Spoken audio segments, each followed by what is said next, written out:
Bueno, muy bien. Bienvenidos todos otra vez. Gracias por estar aquí, por abrir sus cámaras, por compartir. Ah, ¿Cómo les fue en el día de hoy? ¿Bien? Bien, profe, gracias a Dios, bien. Bueno, qué dicha, me alegra mucho. Me alegra un montón. Pues, bueno, bien. Entonces, habíamos dicho que íbamos a investigar qué pasaba entre 1949 y 1957. Revisamos la información.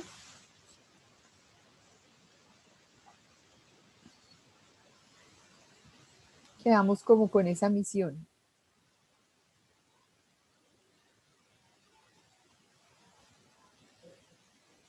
Alguien que haya buscado, Oscar, que está asintiendo con su Sí, cabeza. sí, profe.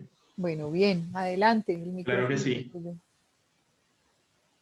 Bueno, durante los periodos presidenciales, profe, de Mariano Ospina Pérez, Laureano Gómez Castro y Roberto Urdaneta y el general, pues, Gustavo Rojas Pinilla, perdón. El primero, Mariano Ospina Pérez, pues mediante un decreto que fue el decreto 3521, estableció que los ministerios públicos y el gobierno en general debían hacer como una filtración de las publicaciones que hacía la prensa del momento o sea, era como un decreto de censura hacia los medios de comunicación y para que las masas no se enteraran del recrudecimiento de división política y social que había en el momento debido al hecho, digamos, creía yo, realmente no investigué a profundidad, de lo que fue el Bogotazo, ¿sí? Correcto, sí. Había, digamos, como un interés de callar, porque se venía gestando como una especie de revolución en contra de los partidos políticos tradicionales, ¿no? Entonces se silencia la voz de Gaitán y resulta que los medios estaban empezando a tomar fuerza. Entonces, como estaban tomando fuerza, era preferible que la gente ni se manifestara, ni se enterara, ni estuviera al tanto de todas las situaciones. Entonces era preferible entrar a callar la prensa. Es increíble que en el mundo entero estábamos abriendo el compás a la protección de los derechos de los informadores, a tener una prensa libre, a tener una libertad de información y una libertad de expresión en el mundo entero. Además, porque si somos de aquellos que nos acordamos que estaba pasando en Europa, estaban finalizando la Segunda Guerra Mundial. Por lo tanto, en ese momento se supone que debería haber una apertura muy grande de toda la gente para tratar de alejarnos de todo lo que significara o implicara un mal para las naciones. Sin embargo, aquí en Colombia a veces las cosas son como al revés. Y entonces uno dice, ¿cómo así en el mundo defendiendo los derechos a la información, a la prensa, y en Colombia tratando de restringir? Entonces es algo que uno pues no entiende. ¿Alguien más hizo alguna observación? ¿Alguien más encontró algo del momento histórico preciso? No, pues lo que yo alcancé a investigar, profe, porque no fue mucho, fue también que dentro de esos años fue un momento duro de censura, pues para toda la prensa en Colombia, precisamente por todo lo que venía sucediendo. Entonces, se censuraron, pues, con lo que tú decías, con el propósito de que las masas conocieran la realidad de lo que está pasando. Y digamos que en la cotidianidad, ahorita viendo noticias, uno dice lo mismo. Uno ve las protestas, uno ve todo esto y claramente el que se siente identificado, pues que siente como la necesidad de salir a protestar. Si en ese entonces no había esta como comunicación o transmisión de información, pues no se, como que no se aumentaba ese pie de lucha, digámoslo así. Correcto. También estaba pasando otra cosa y es que como estos partidos tradicionales estaban perdiendo fuerza, era mejor tratar de seguir ejerciendo presión y callar a los medios para que ellos pudieran estabilizarse. En la medida en que el medio hablara, pues se desestabilizaba aún más el partido político. Entonces, como venían afrontando sus debilidades, preferían entrar en el ostracismo informativo. Bueno, muy bien. Entonces, vamos a seguir investigando acerca de los momentos históricos y de qué está pasando. Voy a compartir ahora pantalla y vamos a continuar, digamos, con el tema de exposición.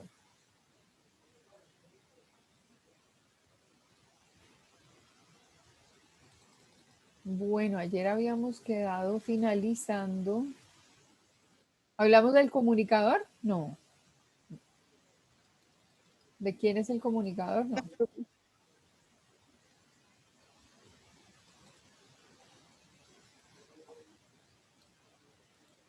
Creo que habíamos quedado en el tema de la censura.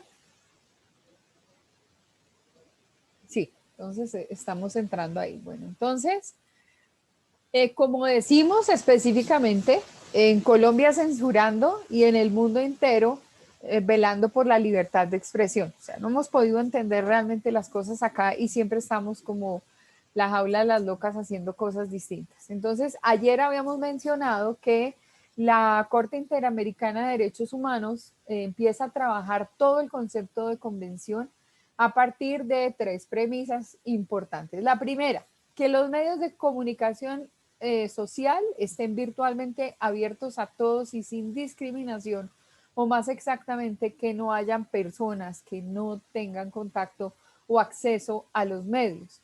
De hecho, por ejemplo, nosotros no hemos podido llegar a eso. Encontramos que los canales que son informativos, por ellos hay que pagar.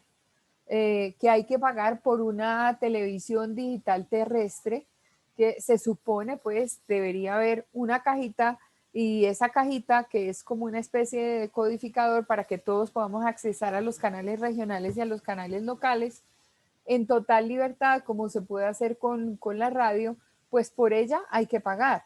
Y yo que he ido a preguntarla, sé que hay de distintas tecnologías y también de distintos precios. O sea, económica no está. Vale como de 150,000 pesos hacia arriba. La más baratica no alcanza a tener una cobertura interesante, por lo tanto, pues ahí estaríamos como diciendo, bueno, y si los medios de información, los medios de comunicación, según lo que dice la Corte Interamericana de Derechos Humanos, porque es fundamental vivir informado, están determinando que el acceso es gratis o que debe ser fácil el acceso, porque en Colombia la ponemos difícil.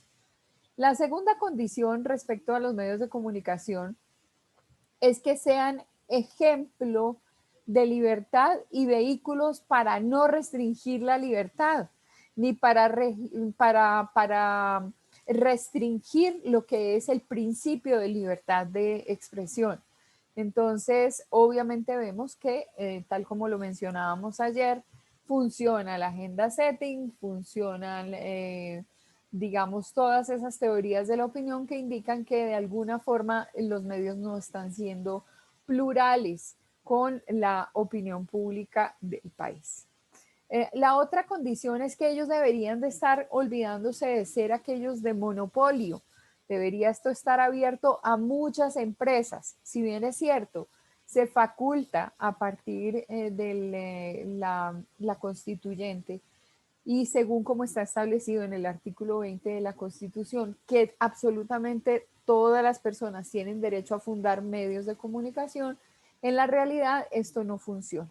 En los medios que son comunitarios todavía pues hay apertura, lo que pasa es que no hay mucha demanda de personas que quieran hacer comunicación comunitaria. Sin embargo, en las localidades encuentra uno emprendimientos y personas haciendo todo lo posible por tener el desarrollo de un medio comunitario.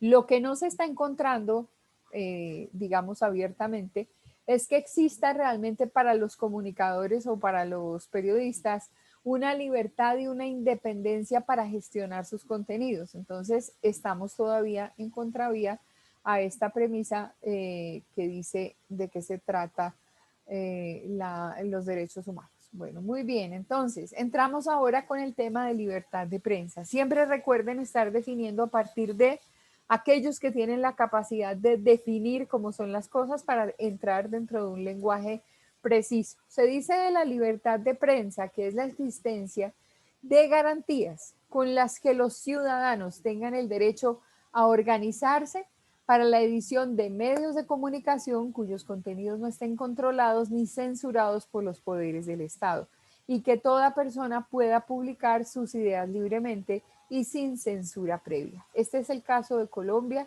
así se denomina la libertad de prensa. Obviamente hay asociaciones para la libertad de prensa, hay federaciones para la libertad de prensa, por ejemplo la FLIP es una de esas, que trabaja porque realmente no tengamos restricción. Entonces, si bien es cierto, la libertad de prensa nos da la posibilidad de tener un escenario de libertad, la palabra clave en este asunto es libertad. Se dice también que toda manifestación y toda expresión debe ir abiertamente por todos los medios existentes. Esos medios existentes obviamente son los medios impresos, los medios electrónicos, por donde en este momento se están haciendo fuertes los medios alternativos de comunicación, y obviamente los que ya hemos conocido como tradicionales. La idea es ejercer la actividad libremente, o sea, que la palabra clave de esto es libertad. Tal libertad implica la ausencia de interferencia del Estado. Esto implica la prohibición de la censura previa. Su preservación puede obtenerse a través de protecciones constitucionales. Ayer tuvimos la oportunidad de ver no solamente la ley que nos da transparencia, que es una ley del 2014, pudimos analizar el artículo 20 de la Constitución, que le abre el compás. Así a nosotros los comunicadores nos duela, porque entonces nos quitaron también la tarjeta para ejercicio profesional, pero vimos otras sentencias de la Corte que permiten establecer de alguna forma como el argumento y la protección para toda nuestra gestión. No sé si ayer les dije, cada vez que las altas cortes emanan de ellas estas sentencias, lo hacen porque los casos han llegado en una instancia superior a un análisis, y los señores magistrados son los que determinan, luego de haber estudiado las situaciones de orden constitucional y las características que tiene cada caso, a determinar de una vez por todas qué fue lo que pasó con esto, porque es que uno tiene, dentro del derecho, tiene recursos. Entonces hay jueces en primera instancia y jueces en segunda instancia. Esas instancias superiores determinan qué es lo que ha de pasar, y cuando uno tiene un fallo como el que observamos ayer de esas 10 sentencias, pues obviamente se le da mucho mayor amparo a la gestión, como lo estábamos planteando en el día de ayer. Aparece entonces el artículo 19 de la Declaración Universal de los Derechos Humanos de las Naciones Unidas en 1948, y volvemos nuevamente a nuestro marco, como les digo, en Naciones Unidas y los países del mundo tratando de fortalecer la libertad de prensa, y nosotros en el ejercicio de restringirla. Dice ese artículo 19: todo individuo tiene derecho a la libertad de opinión y de expresión. Este derecho incluye el de no ser molestado a causa de sus opiniones, el de investigar y recibir informaciones y opiniones, el de difundirlas sin limitación de fronteras por cualquier medio de expresión. Suecia es el primer país del mundo que adopta la libertad de prensa en su constitución. Recuerden que, pues obviamente nuestra constitución ha tenido distintas modificaciones, y pues tenemos una constitución del 21, una del 30, y luego nos quedamos con la de 1886, que tuvo una modificación por la constituyente nacional, que fue en el año 1991, donde se le da una nueva organización a esa Carta Magna. Repito que la Constitución es la norma de normas, la Constitución es la norma que tiene preeminencia dentro de la organización o dentro del orden jurídico. Todos los códigos dependen de lo que se diga constitucionalmente. Por eso es que los procederes, los distintos procederes y las distintas digamos, resultados de ejercicio para determinar cómo se hacen las cosas, después son revisados desde su bloque de constitucionalidad. Es decir, eso es lo que nosotros encontramos permanentemente en la prensa y que de pronto salen normas, salen leyes, salen muchas situaciones que van a definir la forma en que nosotros tenemos que trabajar y sale la Corte Constitucional a decir qué pena, pero ustedes determinaron que eso iba a ser así, ahora declaramos inexequible porque no está dentro de los parámetros de la Constitución. En el caso de Suecia, se encuentra claramente expresa la libertad de prensa desde mucho tiempo atrás, 1766, y fíjense, nosotros peleando en 1949 al 57 porque no exista la libertad de prensa y que exista más bien la coerción de las ideas. Por el otro lado, en Estados Unidos queda claramente establecida esa libertad de prensa en 1791. Vamos a ver entonces estas definiciones y a ubicarnos espacialmente con todas nuestras habilidades, calidades y cualidades y vamos a definir quién es el periodista.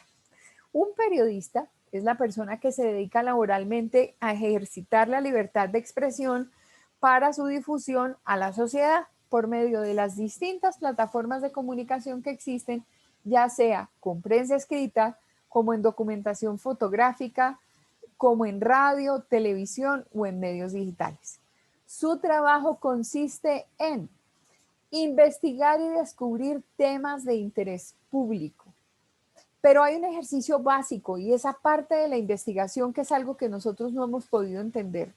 El periodista no puede salir a enfrentar temas de la vida nacional ni de la cotidianidad sin la premisa de la investigación. Entonces, en esa premisa de la investigación, nosotros tenemos la posibilidad de encontrar raíces de las situaciones, encontrar argumentos, cotejar información. Entonces, viene lo que mencionamos a continuación. Descubrir temas que verdaderamente son de interés público. En el ejercicio, contrastarlos. Quiere decir que tenemos que comparar eso con otras manifestaciones. Quiere decir que tenemos que contrastar la información oficial con una información que es, digamos, paralela y frente a la que podríamos dudar, por ejemplo, de su origen y de su seriedad. Sintetizar es otra de las gestiones. Jerarquizar y publicar bajo estrictas normas de la ética y otros valores establecidos, que es lo que se determina profesionalismo. Siempre considerando que los derechos humanos están de por medio, que son el agente rector y que de alguna manera sin derechos humanos nosotros no podemos gestionar. Por eso es que derechos humanos, que es el Human Rights Watch, siempre lo encontramos fiscalizando y verificando qué hace el ejército, qué hace la policía, qué fue lo que hicimos en las protestas, cómo procedimos, de qué manera estamos haciendo las cosas, porque, por ejemplo, cuando se firmó el acuerdo de paz, ellos estaban en primera línea, porque todas las decisiones deben estar dentro de marcos internacionales que garanticen el cumplimiento de los derechos humanos, las necesidades fundamentales, los derechos fundamentales de los habitantes del mundo y de Colombia. Y adicionalmente, pues obviamente ellos son como una especie de garantes en los procesos. ¿Qué es lo que hace el periodista? Ir a una fuente, que es una fuente de alta fidelidad, como decía el señor Arturo Abella cuando tenía el noticiero de las 7, y de alguna forma podía ejercer su gestión, pues digamos, asentándola y justificándola muy bien. De me dejes encargado te mato. Pues porque hasta ahora está cargando, perdón, pero es que aquí hay una emergencia. Bueno, muy bien, entonces continuamos con la temática. ¿Quién es entonces el periodista? Existen varios principios que guían la labor del periodista Y estos principios están anclados en el respeto por la verdad, el rigor en la búsqueda de la información, siempre siendo fieles a la verdad y con una gestión que es altamente verificable. Por eso es que hay que tener muchísimo cuidado cuando nosotros editamos, cuando nosotros creemos que estamos haciendo un collage de muchas cosas, podemos estar poniendo en peligro nuestra credibilidad. Se considera buen periodista al que consigue una información relevante, al que la manifiesta de manera breve y exacta en el menor tiempo posible, sobre todo con las últimas generaciones. Las últimas generaciones son generaciones que necesariamente quieren las cosas rápido. De hecho, pues ya habíamos hablado en introducción a la comunicación que a ustedes les va a tocar muy duro porque las generaciones que vienen a ser sus audiencias a nivel, digamos, de masa, son generaciones que permanentemente están buscando de qué se quieren alimentar. Entonces, arman su playlist, su lista de música favorita, no se casan con ningún medio, no buscan a una persona, sino porque realmente les llama la atención. Es la generación que se enamoró de los youtubers, la gente que se enamoró de una información rápida pero sin fondo, la gente que no se queda quieta en un canal, sino que, es más, ni siquiera ve televisión. Tiene como acceso a los medios informativos, no sé, a otra cosa, que está en internet y que de alguna manera le sugiere una rapidez. Entonces, pues duro que nos va a tocar con este tipo de generaciones. Con la revolución digital, entonces, han surgido tres tipos de periodismo. El periodismo tradicional, el periodismo participativo y el periodismo ciudadano. Y esta es realmente la modernidad.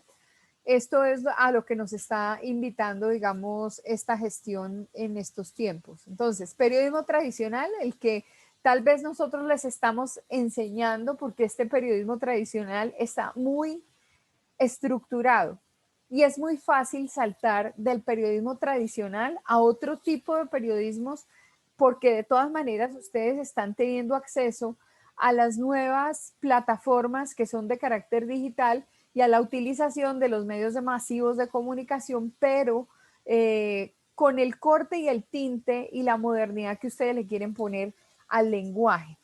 Ese es el periodismo tradicional, el que estamos enseñando a la academia. El periodismo participativo, que es el que surge en la web, el que nos da la posibilidad de encontrar nuevas formas, nuevos formatos, y es el que nos está apareciendo últimamente de la mano de las redes sociales y todo lo que aparezca a nivel de blog y a nivel de informativo digital. Pero no hay que desconocer el periodismo ciudadano. Es una nueva tendencia, sobre todo que ese periodismo ciudadano es muy válido cuando estamos haciendo comunicación para el desarrollo y comunicación para una comunidad, comunicación comunitaria. ¿Cuál es la razón?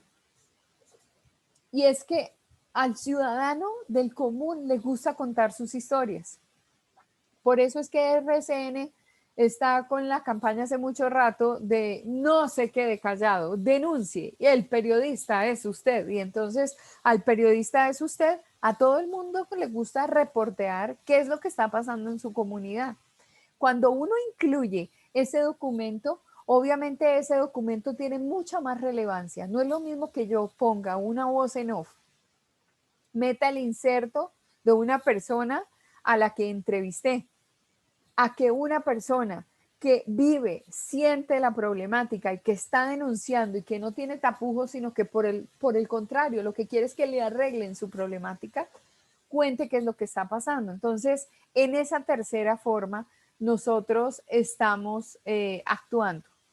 ¿Dónde la encontramos adicionalmente? Si ustedes lo ven, las redes sociales y pues incluso ya los medios masivos de comunicación reciben videos, fotos, entrevistas, audios, testimonios de personas que se dedicaron en la calle con su celular a grabar. Es que antes salir con una cámara a grabar era una cosa. Hoy en día todo el mundo tiene una cámara, porque tiene una cámara y un mecanismo de grabación, tanto de video como de audio y además de edición si es un poquito más curioso. Entonces la gente se ha dedicado a cambiar sus panelas de celular por herramientas muy sofisticadas que toman unas fotos muy bonitas, que pueden hacer unos videos 360, que las sacan en cualquier momento y se los encuentra uno reporteando por la calle cuando la cámara del medio ni siquiera ha llegado. Entonces, por lo general en esas situaciones de chiva, llega primero el contenido, claro, y hay una ilusión por parte de quien graba y es poderle vender a un medio masivo de comunicación la entrevista que hizo. Ahora, si por ejemplo tenemos la mala fortuna que cayó un avión en tal parte y es un sitio, digamos, donde solo hay campesinos, el campesino saca su celular y graba. Es el primero que toma la evidencia de lo que está sucediendo en el lugar de los hechos. Entonces, esa revolución digital nos ha traído tres formas o nos ha establecido tres formas de ejercer el periodismo. Ahora miremos quién es el comunicador social. Ayer decíamos que el comunicador social y el periodismo realmente los dos son profesionales a carta cabal. El comunicador es una persona que puede trabajar con una organización que se dedica eficientemente a transmitir mensajes a su público objetivo y puede hacerlo también a través de un medio de comunicación o a través de un medio alternativo. Realiza un trabajo para informar, para expresar, para convencer y se le considera, a diferencia del periodista, estratega, gestor, mediador de procesos comunicativos. Entonces, en el periodismo encontramos una unidireccionalidad y en el comunicador una bidireccionalidad. El periodista trabaja específicamente sobre las preguntas de Harold Laswell, el qué, el quién, el cómo, el cuándo, el dónde, y además se toma la molestia de que absolutamente todos los actores del hecho queden involucrados en los testimonios. No se compromete con preguntas con por qué y para qué, porque pertenecen a la opinión, y adicionalmente no saca conclusiones. Mientras menos adjetive, mucho mejor. Pero él hace su nota, hace su informe, lo pasa por el medio que corresponde, nunca tiene una retroalimentación o un feedback de la opinión pública, mientras que el comunicador social sí. Entonces, por eso los encontramos trabajando en entornos organizacionales como relacionistas públicos, trabajando en responsabilidad social empresarial y haciendo campañas. Al hacer campañas sale la parte estratégica de todos. Es decir, la parte estratégica donde yo lo que voy a decir, lo voy a decir porque espero una respuesta que, digamos, cambie el panorama de las cosas y se generen esas corrientes de credibilidad que decimos nosotros salen desde la comunicación organizacional. Hace un momento, iniciando a las 6:30 de la tarde, estábamos con un alto ejecutivo de Alpina que invitamos al diplomado. El diplomado es en neuromarketing y psicología del consumidor. Hay algunos comunicadores, unos diseñadores gráficos, otros de administración, pero en su gran mayoría hay como 30 que son de psicología. Nos estaba contando acerca de la campaña de Alpina por un mundo delicioso. Y nos estaba diciendo que es el resultado de un cambio y de una transformación de compañía que ha querido hacer Alpina, que la ha trabajado con todo un equipo de trabajo donde están involucrados muchísimos profesionales, pero que no quisieron hacer solamente un cambio de identidad corporativa, sino que quisieron hacer una transformación profunda. Ellos están comprometidos no solamente con el ejercicio sostenible de su compañía, han cambiado los camiones para camiones no contaminantes, han trabajado el tema con los productores de leche, por ejemplo, de cómo se maneja ese residuo orgánico que es altamente contaminante. Han trabajado con comunidades que producen la fruta y que realmente son a quienes les compran los elementos o ingredientes básicos de sus productos, pero de alguna forma están comprometidos con hacer un cambio y ese cambio somos conscientes después de haber estudiado el mercado de Alpina, el consumidor de Alpina, que hay una que otra generación que está lejana de ellos y la quieren acercar. Entonces, obviamente están ofreciendo una promesa, pero en esa promesa están contando qué son desde la sostenibilidad, qué son desde las prácticas ecológicas, qué es Alpina como una compañía que piensa en el desarrollo del país. Entonces, están haciendo una gran transformación.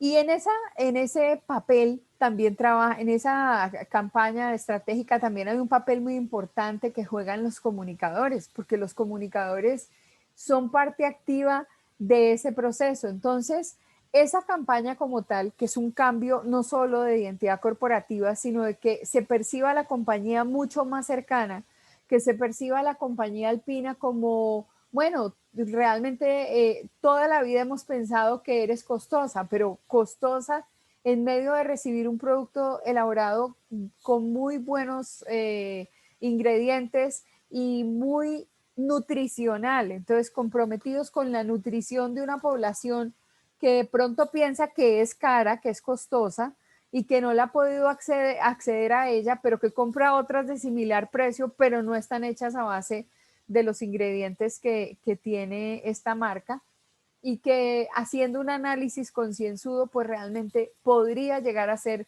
que la incluyeran dentro de, como decimos los comunicadores, dentro de la audiencia clave a partir de sus atributos de imagen. Y entonces uno dice, sí, el comunicador está esperando por lo general la respuesta de su público, la respuesta de su audiencia, cómo reacciona, le gusta, no le gusta, qué piensa del color, qué piensa de la cercanía, qué piensa de la promesa de valor, le parece importante que se desarrolle, digamos, el producto a partir de prácticas sostenibles, de obtención de la fruta, de un muy buen manejo ganadero, apoyando al reciclador, apoyando a los innovadores, ayudando a los emprendedores. Decía, por ejemplo, ella, es que estamos escuchando a las personas que llegan a la compañía como los practicantes. Es tal vez la primera compañía que tiene un mayor número de practicantes antes de graduarse, vinculados a la compañía porque además son la esperanza de Alpina en sus futuros empleados y cosas tan bonitas. El comunicador entonces se la goza un poquito más y se la goza porque tiene ese relacionamiento con el público, esa sensación de saber que si lo que está haciendo lo está haciendo bien, se lo dejan saber, se lo dejan conocer. Entonces ahí tenemos grandes diferencias y pues cuando se dice acá que es mediador de procesos comunicativos, eso es lo que nosotros somos. Nosotros somos unos facilitadores de proceso. Yo desde que ustedes entraron les dije, no somos más hacedores de medios, o sea, eso es lo de menos. La facilitación del proceso es lo que realmente es estratégico, es lo que nos da ese plus para poder trabajar. Por eso recaigo nuevamente sobre ese perfil que les dejé a ustedes, que de pronto en principio se decía, uy, pero eso de comunicación no tiene nada. Sí, tiene todo porque es justamente el que está en la mitad tratando de lograr entendimiento en todas sus audiencias y mejorando su trabajo a partir de la retroalimentación que le hace. Más allá de la definición políticamente correcta que puede tener un comunicador, es un difusor de opinión pública, alguien que ayuda a establecer la agenda y ayuda a establecer la agenda porque de todas maneras pone en boca de aquellos de lo que se quiere hablar, pone en boca de las personas de lo que se quiere hablar. Entonces, en esa bidireccionalidad estás esperando una retroalimentación de tu gestión comunicacional. Qué bueno sentir la transformación de las empresas, qué bueno sentir la transformación de las comunidades, qué bueno sentir la transformación de un país a partir del trabajo del comunicador social. Pero el comunicador social obviamente pues no exagera, no tergiversa, no debe mentir, genera corrientes de credibilidad y actúa con honestidad, siendo que es distinto al periodista que le toca contarlo todo desde las 5W y que lo cuenta todo, ¿cierto? Acá uno puede elegir qué dice y qué no dice, no por deshonesto, sino por estratega. Entonces, hay cosas que no se dicen de buenas a primeras, hay cosas que se guardan y se elaboran y se trabajan y se procesan para luego entregárselas nuevamente a la audiencia que nos corresponde y esperar un cambio, esperar una transformación. Entonces es una gestión muy, muy bonita del comunicador social. La comunicación social abarca desde el periodismo hasta la comunicación interna en una empresa. Es una carrera amplia que permite a los profesionales volcar los contenidos aprendidos en diferentes ámbitos, sea en medio de comunicación, en el Estado, en empresas privadas, en docencia, en investigación y de manera autónoma. Por lo tanto, tenemos un alto rango de posibilidades a nivel de trabajo. El profesional debe ser consciente, obviamente, de la realidad informativa. La comunicación social como profesión. Entonces, la profesión está relacionada con el qué y el por qué sobre los fenómenos de interés para la sociedad. Sabemos que nos especializamos y esas especializaciones están específicamente en el tipo de comunicador que queremos ser, ¿no? Y se trabaja para eso. Por ejemplo, hoy estamos sembrando la semilla de lo que puede ser un comunicador para el desarrollo. No todo el mundo se dedica a eso. Hay unos que están en relaciones públicas, otros están en responsabilidad social empresarial, otros están en el tema de protocolo y en la producción de eventos. Y pues obviamente muchos se quedan dentro del plano informativo en los medios de comunicación. El trabajo más comprometido que puede tener un comunicador está con las comunidades, porque es el que le va a enseñar a la comunidad a cómo gestionar los medios, a cómo relacionarse con sus públicos, a qué decir, a qué no decir, a conocer de herramientas de orden tecnológico y de alguna forma pues es un trabajo bien, pero bien interesante. En el ámbito estatal, el profesional podrá representar la prensa de un organismo gubernamental, de candidatos o de autoridades de estos. Entonces ahí encontramos una comunicación política, una comunicación donde permanentemente estamos construyendo la imagen de otros. Entonces, pues digamos que las posibilidades de trabajo son todas. Muy bien, habiendo definido quién es quién y sabiendo que somos distintos, pero igual, podríamos llamarlos que somos perros, pelos de la misma perra, o sea, todos estamos montados en el mismo perro. Somos parecidos, tenemos gestiones distintas. Vamos a entrar entonces a hablar de lo que es la libertad. La libertad que es fundamental en este proceso, la libertad que no tenemos, la libertad que es cuestionada todos los días. Entonces, se supone que la libertad para nosotros en el ejercicio informativo implica libertad de expresar y difundir pensamientos y opiniones porque tiene una garantía constitucional. Libertad de informar y recibir información veraz e imparcial porque tiene garantía constitucional. Libertad para crear medios de comunicación porque cuenta con garantía constitucional. Entonces tenemos varias actividades. Te devuelvo, Oscar, porque vi que estabas ahí como esperando a... ¿Ya? ¿Ya la registraste? Ok, bueno, listo. Muy bien. La libertad de expresión, entonces, cumple funciones trascendentales en una democracia, pero su protección constitucional no depende solo de ello, sino también de su valor intrínseco en cuanto a lo que es el derecho fundamental. La protección de la libertad de expresión es un fin en sí mismo, como manifestación de lo que entendemos por un ser humano digno, autónomo, por una sociedad de personas igualmente libres. Ahora, la pregunta es, específicamente, ¿sí tenemos libertad? ¿Tenemos libertad para expresar, verbal o no verbal, para posibilitar también la proyección de las personas y sus planes de vida? Y pues finalmente nosotros vivimos en un Estado de Derecho y ese Estado de Derecho, digamos, garantiza la actividad de todos dentro de escenarios pluralistas, participativos, donde todo es posible. Eso está establecido también en la Constitución. El primer artículo de la Constitución Política de Colombia dice lo siguiente: Colombia es un Estado social de derecho organizado en forma de república unitaria, descentralizada, con autonomía en sus entidades territoriales, democrática, participativa, pluralista, fundada en el respeto de la dignidad humana, en el trabajo y la solidaridad de las personas que la integran y la prevalencia del interés general. Entonces, el pluralismo lo encontramos aquí. Y aquí en el artículo segundo de la Constitución dice: son fines esenciales del Estado servir a la comunidad, promover la prosperidad general y garantizar la efectividad de los principios, derechos y deberes consagrados en la Constitución, facilitar la práctica de todos en las decisiones que los afectan y en la vida económica, política, administrativa, cultural de la nación, defender la independencia nacional, mantener la integridad territorial y asegurar la convivencia pacífica y la vigencia de un orden justo. Las autoridades, ay, Señor Jesús, siempre me pasa lo mismo.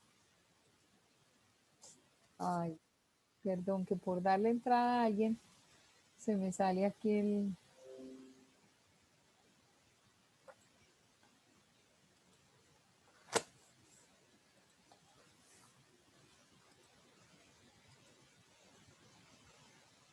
No, cerré aquí. Perdónenme un segundo.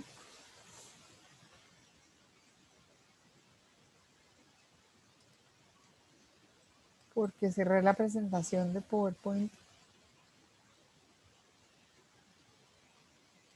No tarda en abrir.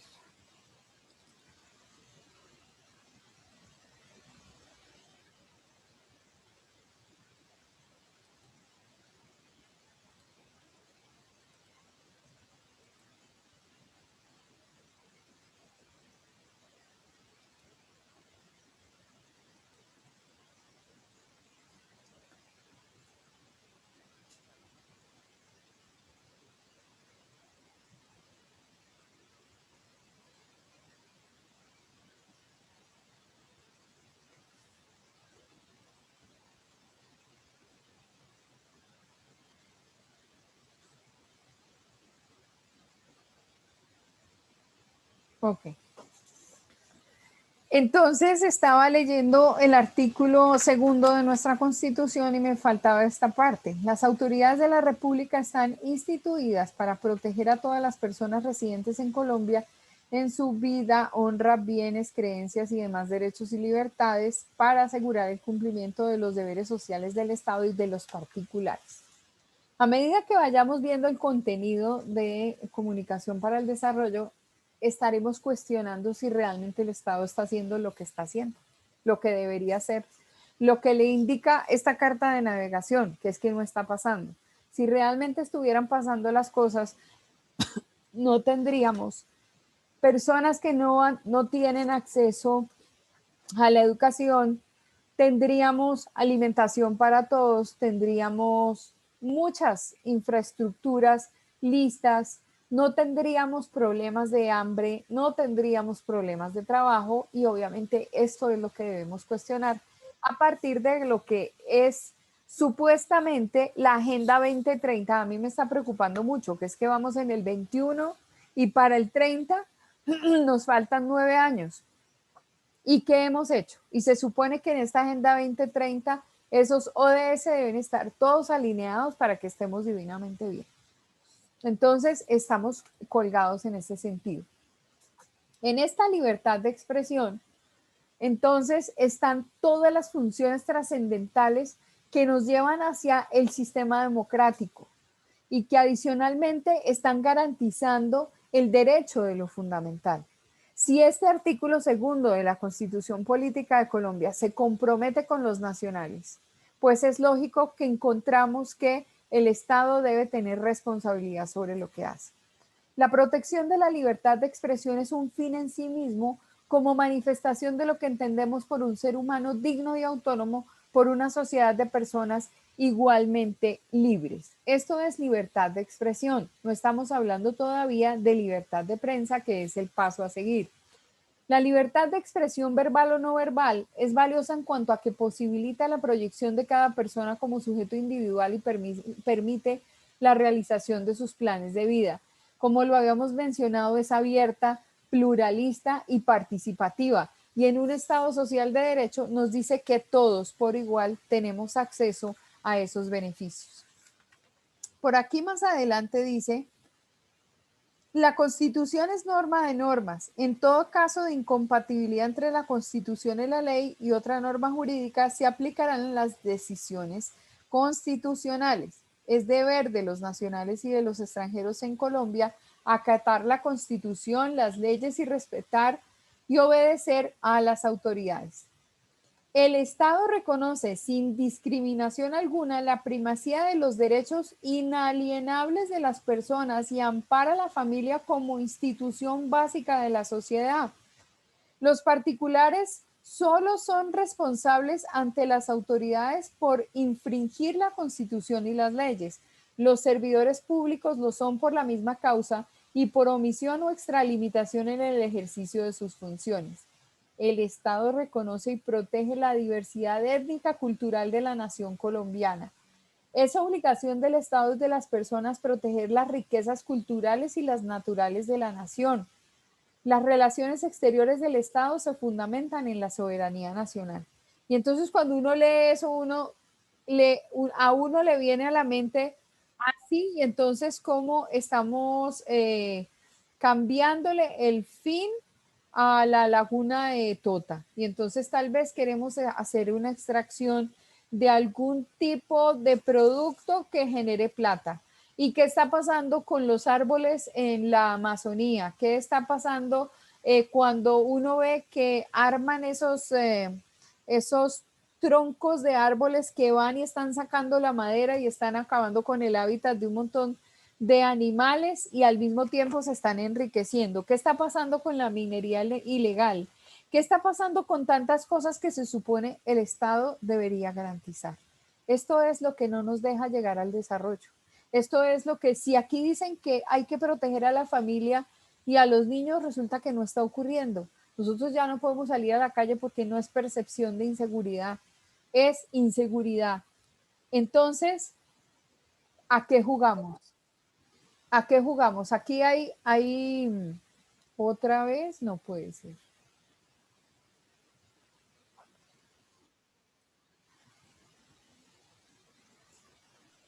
¿Sí están viendo la presentación? Sí, señora. Sí, profe. Ok, pues que no sé por qué quedó en esta posición. Ok, bueno, ya, ok. Muy bien. Por eso, aún las expresiones inútiles, impulsivas, carentes de importancia social o inclusive contrarias a las prácticas sociales y a las verdaderas recibidas gozan de protección constitucional.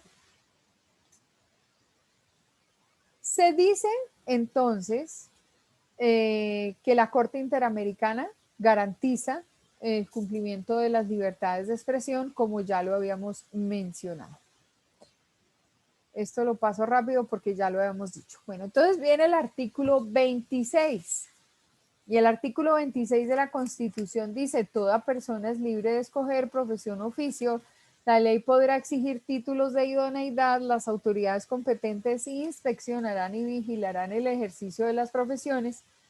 Las ocupaciones, artes y oficios que no exijan formación académica son de libre ejercicio, salvo aquellas que implique un riesgo social. Con todo y eso, pues obviamente nosotros tenemos libertad de ejercer nuestra profesión, pero a todo el mundo le es posible formar o fundar un medio de comunicación. Aparece entonces la Ley 51 de 1975 y dice: la ley que reglamentaba el ejercicio del periodismo y se dictaban otras disposiciones fue declarada inexequible por la Corte Constitucional. Y lo que hace la modificación es la sentencia C087 de 1998. Entonces, nuestros procesos realmente son tardíos. Hacia el año 75, 1975, se establece la tarjeta profesional para garantizar la actividad del periodista o del comunicador social. Pero es con la Constitución del 91 y a partir de la estructuración del artículo 20 que se le da la opción a todos de trabajar sin distingo. Es decir, todos pueden tener el acceso a los medios de comunicación y trabajar en los medios de comunicación. Esta ley establecía la tarjeta profesional como documento de acreditación del periodista y los requisitos para poder ejercer de forma permanente la profesión. Es decir, título universitario en periodismo, le hace licencia que se otorgaba. Eso ya no sucede, la cosa cambió. La ley 29 de 1944, en su artículo 19, dice, se dictan disposiciones sobre prensa. Todo director de periódico está obligado a insertar gratuitamente dentro del tercer día del recibo, si se trate de diario o en el número próximo más inmediato, si no fuere, las rectificaciones o aclaraciones que se le dirijan por particulares, funcionarios públicos, corporaciones o entidades con motivo de relaciones falsas en sus actos o a quienes se haya ofendido con conceptos injuriosos en dicho periódico, siempre que tales rectificaciones no tengan carácter injurioso. Entonces, si yo tengo que rectificar, obviamente este artículo me da la posibilidad de cumplir con la norma. Es decir, la ley 29 de 1944 determina que tengo que corregir. Si miramos es 1944, donde surgen las modificaciones y las restricciones a la prensa son de carácter posterior, en el año 48. O sea que éramos lo suficientemente incómodos y ya estábamos pensando en los procesos de rectificación. ¿Qué es la rectificación? La extensión del escrito de rectificación no podrá exceder de una columna, salvo en aquellos casos en que la naturaleza del asunto exija un mayor espacio. Entonces, ustedes saben que rectificamos en la misma proporción en la que nos equivocamos. La rectificación o la aclaración de que se trata debe publicarse en el mismo lugar y tipo que se publicó el escrito que la motiva y con las mismas características, incluyendo los titulares. Si me exigen rectificación desde el titular, lo hago con el titular.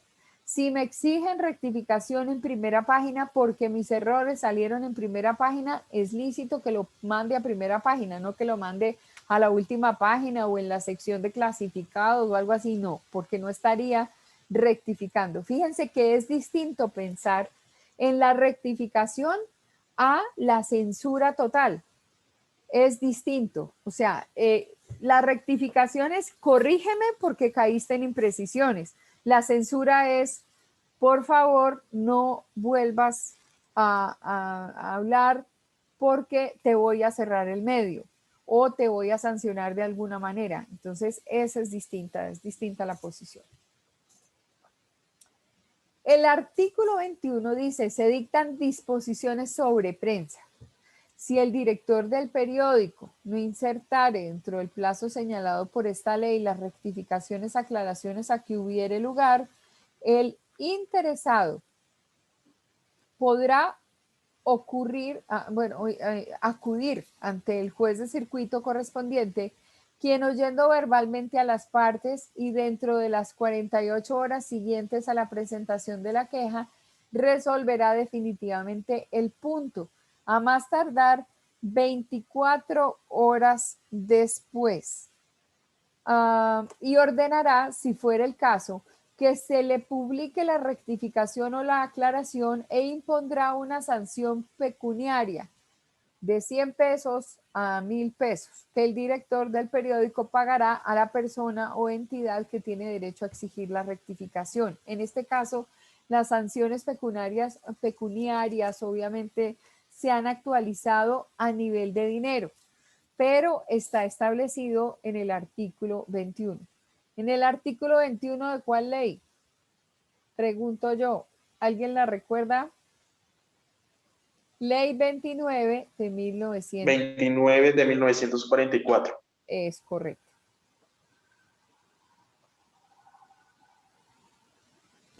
El artículo 22.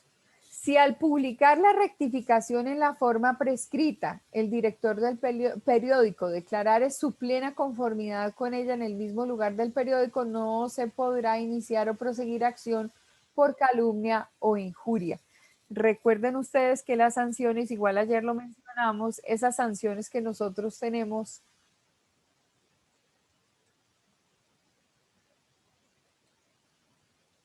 No, algo está pasando. Cada vez que yo le doy a admitir a alguien, me salgo. Nosotros tenemos realmente que asumir la rectificación tal cual como corresponde, pues porque podemos ser víctimas de un proceso y en el proceso pues obviamente sí hay otras sanciones adicionales. Ley 182 de 1995, artículo 30. Esta es una ley muy reciente. Derecho a la rectificación. El Estado garantiza el derecho a la rectificación en virtud del cual a toda persona natural o jurídica o un grupo de personas se les consagra el derecho inmediato del mismo cuando se vean afectadas públicamente en su buen nombre u otros derechos e intereses por informaciones que el afectado considere inexactas, injuriosas o falsas transmitidas en programas de televisión cuya divulgación pueda perjudicar. Ley 182 de 1995. ¿Qué más dice? Dentro de los 10 días hábiles siguientes a la transmisión del programa donde se originó el mensaje motivo de rectificación, salvo fuerza mayor, el afectado solicitará por escrito la rectificación ante el director o responsable del programa para que se pronuncie al respecto. Este dispondrá de un término improrrogable de 7 días hábiles contados a partir de la fecha de la solicitud para hacer las rectificaciones a las que hubiere lugar.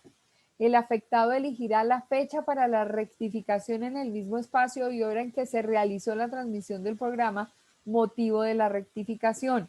En la rectificación, el director o responsable del programa no podrá adicionar declaraciones ni comentarios ni otros temas que tengan que ver con el contenido de rectificación. Entonces, valdría la pena en este instante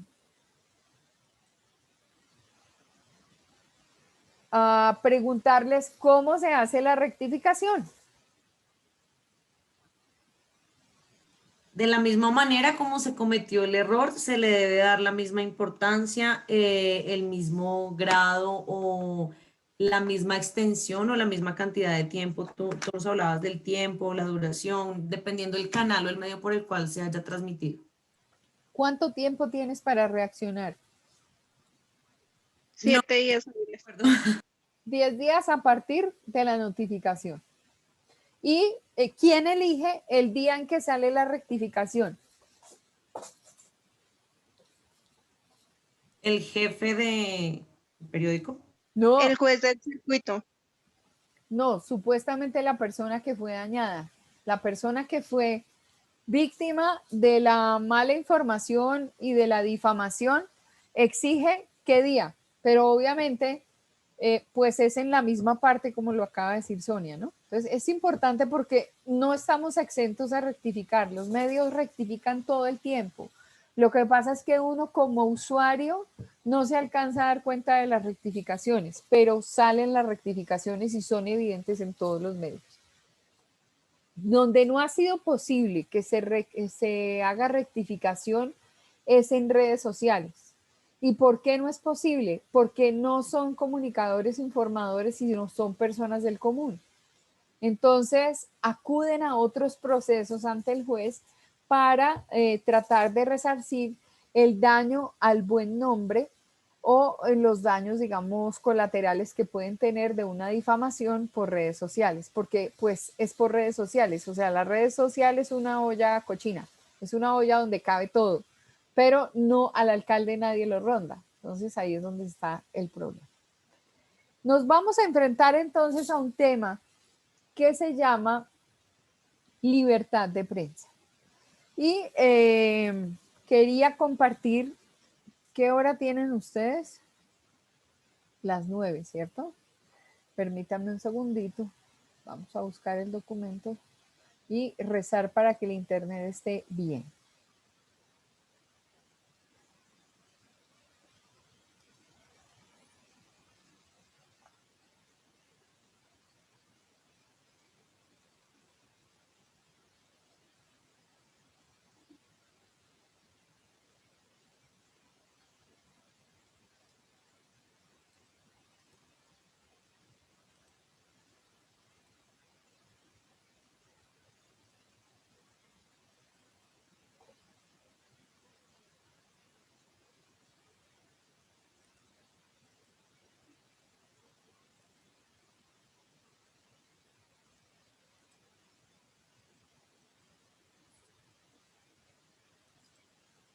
Perdóname un segundito, estoy tratando de ubicar el video.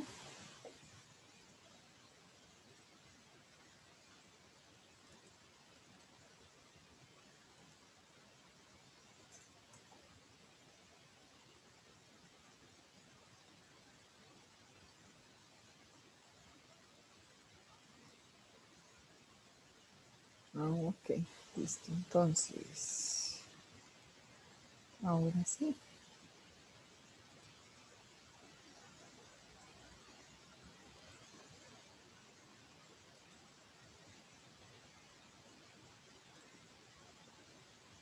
Me avisan por favor si están escuchando.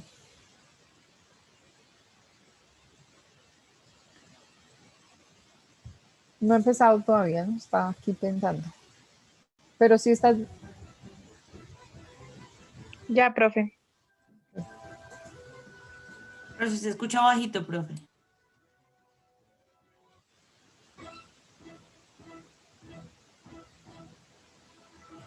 Sí, tiene todo el volumen. Estamos en Punto Crítico, programa de televisión de la Unidad de Medios de Comunicación de la Universidad Nacional de Colombia, y yo soy Carlos Alberto Facín Medina, profesor titular. En el mundo, en los últimos años, ha habido un debate creciente, en América Latina mucho más, y en Colombia es un debate importantísimo sobre el problema de la libertad de prensa, sobre las amenazas a los periodistas, sobre la calidad de la información, sobre qué es lo que informan los medios de comunicación y cuál es su responsabilidad frente a sociedades democráticas abiertas y amplias. Para hablar de este tema tenemos dos invitados conocedores de este, digamos, problema de alguna manera a profundidad. Ella es la profesora Charlotte de Beauvoir, profesora del Centro de Estudios en Periodismo de la Universidad de los Andes, y es periodista y trabaja como freelance para diferentes medios franceses. Charlotte, muchas gracias por estar con nosotros en Punto Crítico. Gracias, Carlos, por la invitación. También nos acompaña Pedro Vaca Villarreal, director ejecutivo de la Fundación Libertad de Prensa. Pedro, muchas gracias por acompañarnos en Punto Crítico. Bueno, yo quiero arrancar con una pregunta y quiero arrancar contigo, Charlotte. ¿En el mundo hay más libertad de prensa hoy? ¿Hay más responsabilidad de los medios hoy o no? Uy, eh, no sé si uno puede contestar a esa pregunta a nivel global, ¿no? Depende de dónde uno mira de pronto el panorama. Y lo que sí es cierto es que de pronto el panorama ha cambiado con el desarrollo de las redes sociales, las nuevas tecnologías. Entonces ahí hay a la vez unos lados positivos y a la vez unos lados negativos, ¿sí? Si uno piensa, por ejemplo, en las redes sociales, pues por un lado facilitan la labor del periodista, ¿sí?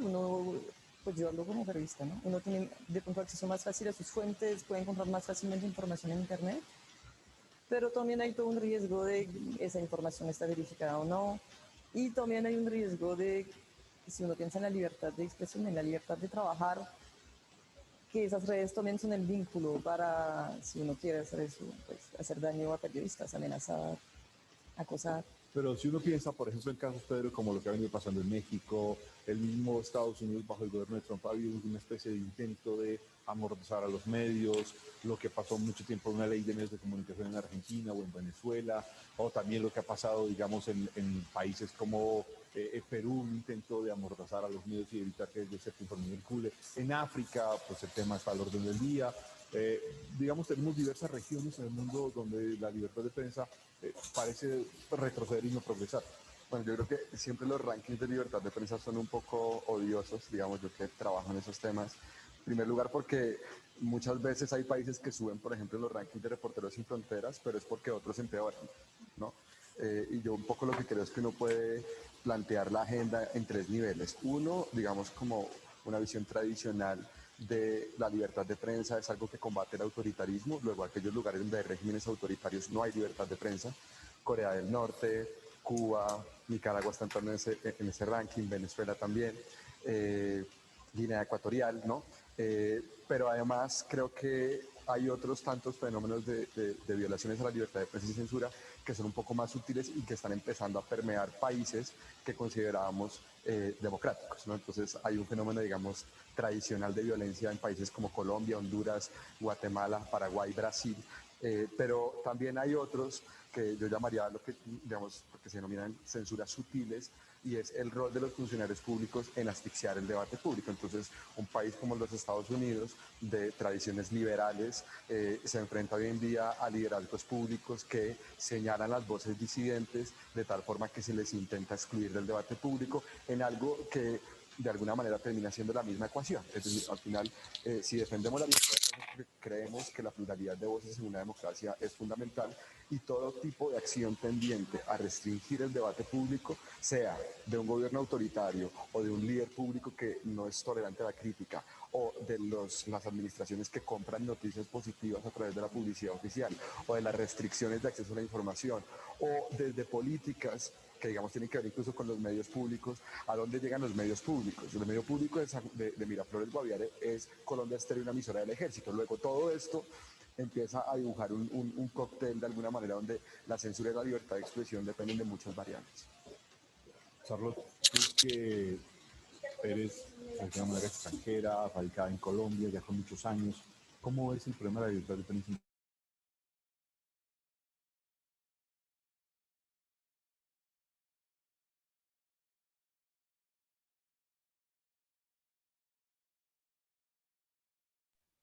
Profe, no sé si soy yo, pero ya no escucho nada. Yo tampoco. Yo tampoco.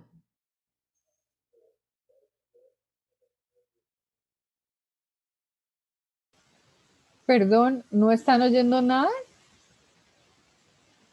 No, apenas Profe, silenciaste se el fue el audio ahí. micrófono. ¿Se fue el audio ahí? Creo Ay, que fue cuando silenciaste el micrófono que claro, se silenció. se silenció y se silencia el audio. Ok, lo dejo abierto, perdón, me devuelvo. Qué fe. Ya, ahí. Medios públicos. El medio público de Miraflores Guaviare es Colombia Estéreo, una emisora del Ejército. Luego todo esto empieza a dibujar un cóctel de alguna manera donde la censura y la libertad de expresión dependen de muchas variables. Charlotte, tú que eres de alguna manera extranjera, radicada en Colombia ya con muchos años, ¿cómo es el problema de la libertad de prensa en Colombia? ¿Hay una libertad de prensa fuerte o está amenazada? Yo creo que ahí también depende de quién está trabajando. Yo, por ejemplo, me encuentro en una situación muy privilegiada de trabajar para medios extranjeros o como profesora de la Universidad de los Andes. Yo produzco periodismo dentro de digamos, de lo que se espera de mí como profesora, pero no tengo a nadie que va a vigilar cuáles temas quiero escoger, ¿sí? Entonces ahí yo creo que estoy en la situación la más privilegiada que puede existir en Colombia en términos de la el ejercicio de la profesión. Pero luego si uno mira, y yo creo que ahí, y Pedro seguramente sabe más que yo creo que la situación la peor es en regiones periodistas que yo trabajo no solamente de ser periodistas, pero también de conseguir las pautas para sus emisoras, por ejemplo, con una cantidad de situación de amordazas y con situación de violencia en los territorios en los cuales ellos trabajan. Y algo que me impresionó del informe que sacó la FLIP el año pasado es que ahora el primer agente que amenaza a los periodistas en Colombia es el mismo Estado, son los funcionarios del Estado. Como hemos visto que ha bajado entonces la violencia, pues no sé si ha bajado, pero se ha transformado la violencia con el fin oficial del conflicto. Ahora la primera amenaza son los funcionarios del Estado, ya a mí me parece increíble.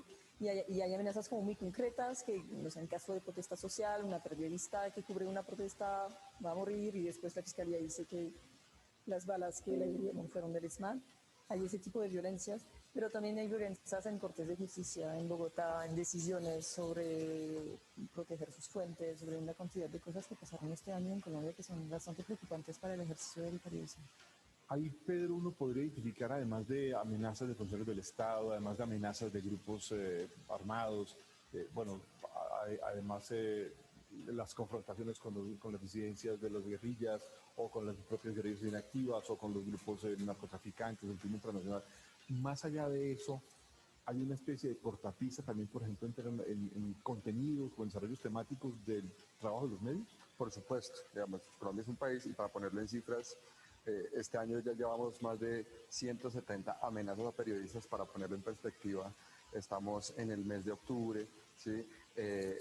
El año pasado terminó con 129 amenazas y en el 2014 registramos 61. Luego, no nos estamos... Algo así como un periodista amenazado por cada día y medio. Claro, pero además la cifra puede ser un poco, digamos, puede dispersar la atención. Si yo les digo que en todo el departamento del Guaviare hay 15 periodistas y que ellos 9 han recibido amenazas en los últimos años, tenemos una proporción importante. Entonces, ahí yo, digamos, invoco a Orlando Sierra, periodista asesinado de la patria de Manizales, que decía, la violencia es solo el comienzo de la censura. Ay, Señor Jesús, María y José. Hola, aquí están pasando cosas extrañas. Entonces, bueno, muy bien. Si no hay más preguntas, si no hay más temas a desarrollar, entonces los invito a que descansen, a que recuperen la batería y nos encontramos mañana. Feliz noche a todos. Chao, profe. Feliz noche a todos. Feliz noche, profe. Feliz noche. Un abrazo, gracias, chao.